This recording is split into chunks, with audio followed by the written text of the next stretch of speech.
Through the research of Stephanie Gelman Peck, the Santa Cruz Chamber Players have resurrected music written by Jewish composers who died in the Holocaust.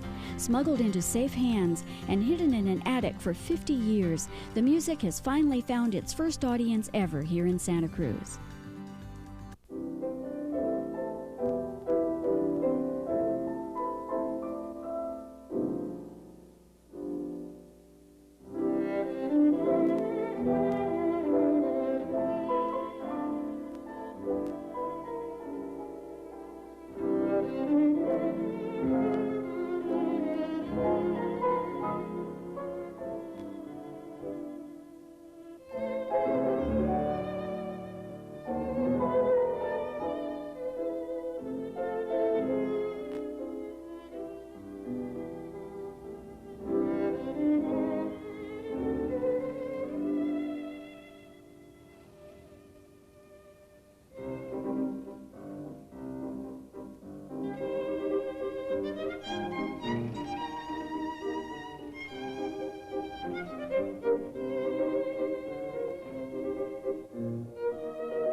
In March 1939, the Nazis invaded Czechoslovakia. 2 years later, they converted Terezín, or Theresienstadt, a small fortress town near Prague, into a concentration camp for Central European Jews. The so-called model ghetto, Terezín was filmed and displayed for propaganda purposes. It was to be a mask for Auschwitz, meant to disguise the annihilation of the Jews. In reality, Terezín was a place of hunger, disease, and dreadful overcrowding. It served as a way station to Auschwitz.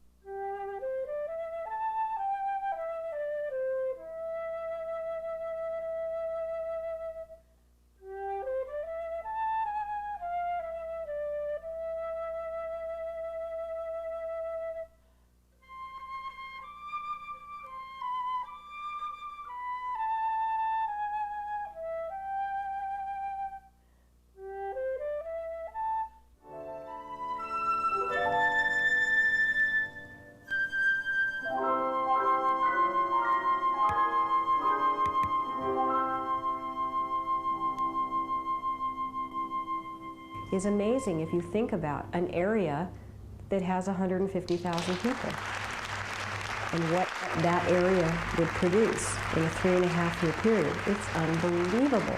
So many compositions were written. There were entire symphony pieces written, and they haven't all been found, and certainly they weren't all saved.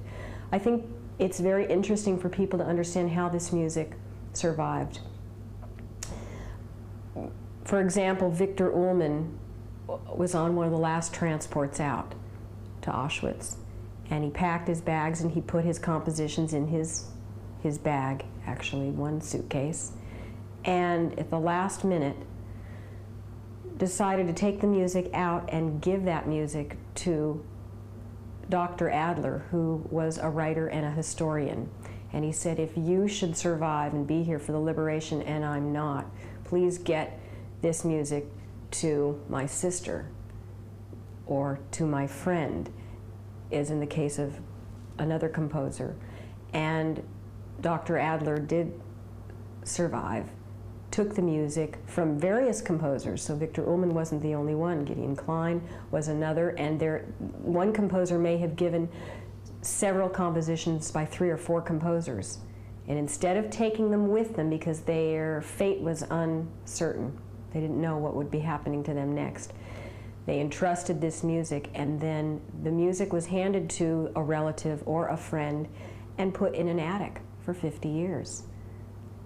And it wasn't until 10 years ago that somebody even started to really look into what was written and try to resurrect that music. And just in the last 2 years, the music has been starting to be published, the music has been recorded, and is still being discovered and rewritten. Some of the music played on the program is in its handwritten form, unpublished, that's never been heard, or that's been heard in maybe 2 performances so far. The emotions are very powerful in this music, and originally when I started telling people about this concert that I wanted to put together, some people said, oh, it sounds like it'll be a lot of very depressing music. And on the contrary, a piece like Serenata by Robert Dauber is so light and carefree. It's an easy piece. It almost has a cabaret sound to it, like you could just be dancing. And I have to believe that the piece was written early in his internment. We don't know much about Robert Dauber, but in contrast to, say, Gideon Klein's String Trio, where the second movement is centered around a theme from a lullaby his mother sang to her. It's very sorrowful and very beautiful. Contrasting then with the third movement, which has a lot of energy, and you hear the trains in the music. And for me, it evoked the image that the people must have seen, because Terezin was a smokescreen camp for Auschwitz. Every day people would see their friends loaded on the cattle cars, and they would leave for Auschwitz. And this piece was written 9 days before he was transported.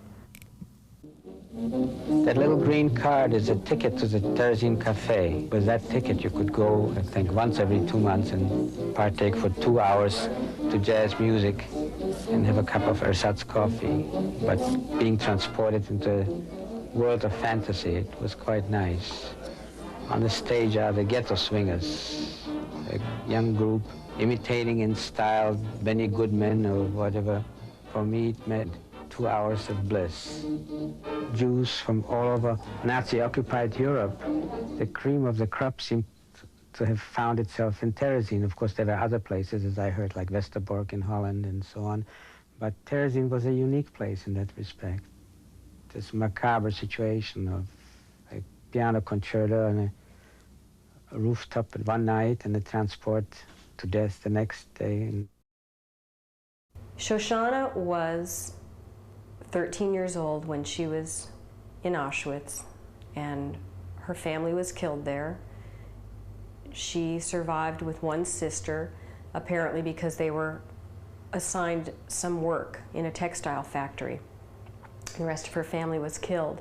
And when the camp was liberated, she went with the Czechoslovakian Red Cross.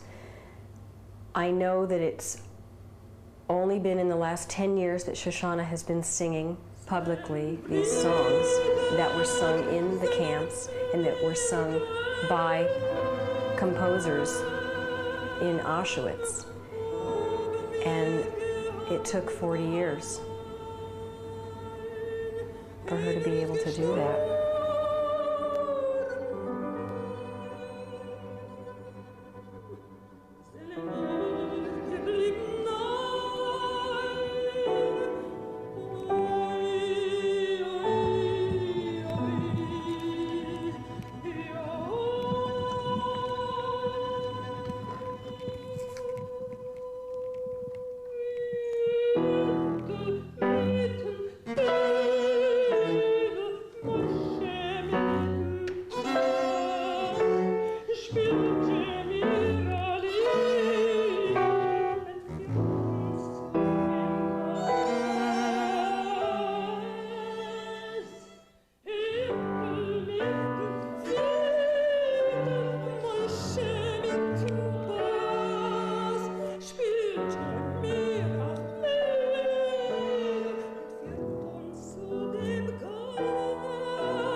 Since I only have 2 songs to sing on this program, I wanted it to be on the cheerful side, because in today's world we need to be cheered up.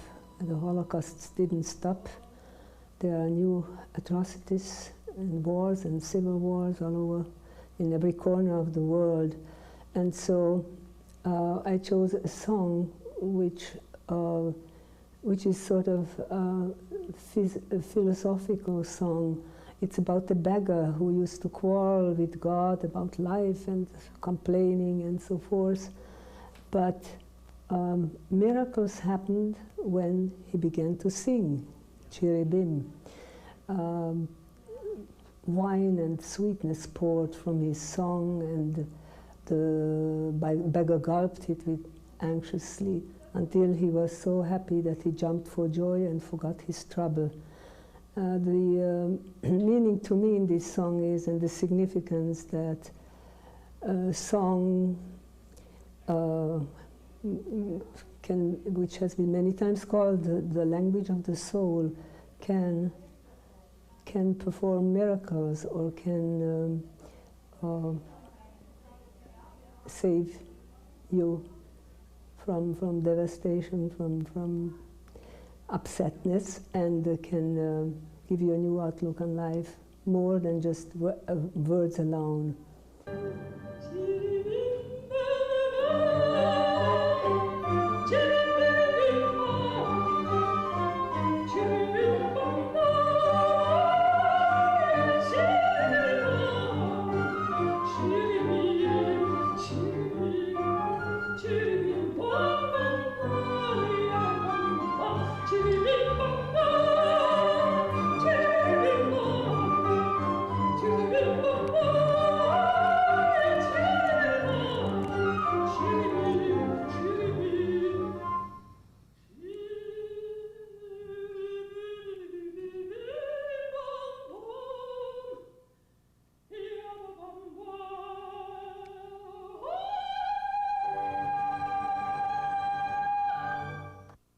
I think that it's important that people know about what happened in history, so history doesn't repeat itself.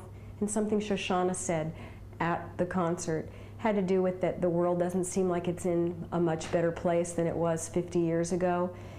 And in a sense, she's right. And this music, playing this music, helping to be the vehicle for which these composers can speak and not be silenced, is a way of trying to evoke the message that we can't let history repeat itself.